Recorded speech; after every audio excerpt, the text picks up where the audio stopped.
Hello there everyone. Today I'm gonna make a fairly small, Hello there everyone. Today I'm gonna tie a fairly easy beetle. This beetle has produced for me on many occasions, both in freshwater but also in saltwater for sea trout. We're not going to use that many materials. We're going to use something called buck bodies, which is some pre-formed foam bodies here that are very nice. Some black rubber legs and then some black STF dubbing. Well, what we're going to do basically is we are first of all making sure down here that we have a good and sound layer of tying thread.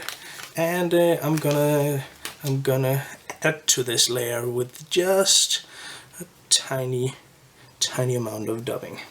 I'm tying this on a size 6 because that is one of the sizes I've had a lot of luck with, mainly for sea trouts. If you're tying this for, let's say, grayling or brown trouts, then probably a size 6 is a bit too much. So what I'm taking then this beetle body, this buck body, making sure that when I pull this down that it's exactly where I want it to be, like so.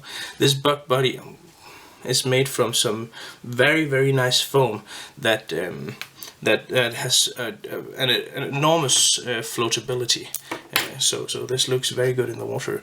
Then I'm taking a black round rubber leg, pulling it up and attaching it exactly where I want it to be. Doing the same on the other side. I want this to stick out approximately there.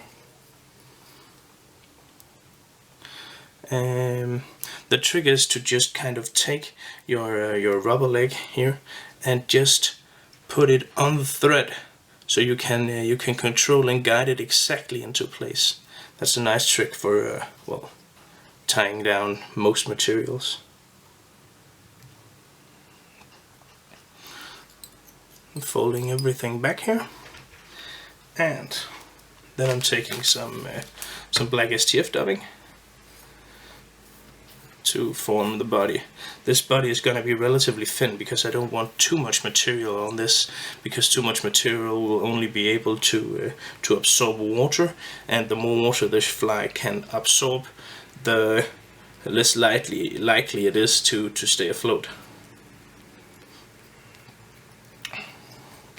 You can of course use, well, any color you like. If you like green or orange or red or brown or whatever, you can of course use that to give some contrast to this fly. I've had good luck with both black, orange and green for this pattern.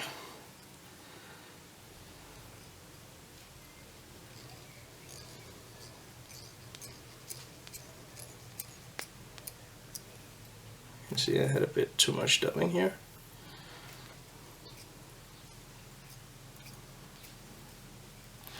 Like that, folding my my buck body upwards,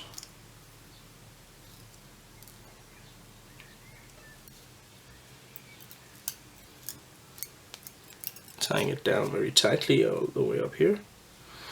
And I'm not doing it exactly in front of the eye because I want this to be I want my eye to be easy to have easy access to the eye, and that I have now. Because I can just, well, fold this a bit back and then tie on the leader again. 2 rubber legs.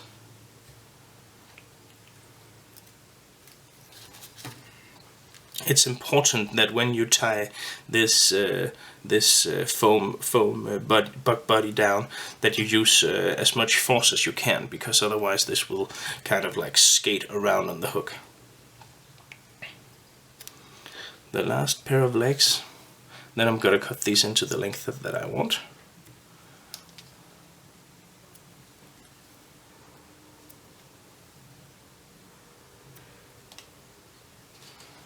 approximately like that, then they will move on different pace in the water.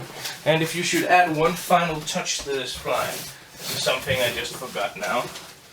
What you should do is you should take something like a piece of, for instance, orange fly foam, just a small piece, something in the magnitude of this, and you can apply that on top of here, like so.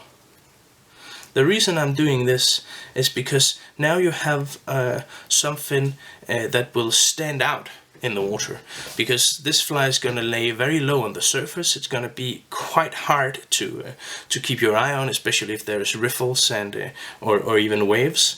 And then with this small strike indicator in orange, it will be very much easier for you to actually locate your fly on the surface of even pretty rough waters. And well, so a small striking point, a bug body, a small dubbing body, and then some legs, and well, then you're golden. This was the small, this is actually not small, but the foam beetle. Works great for, well, almost anything in different sizes. Well, thank you for tuning in.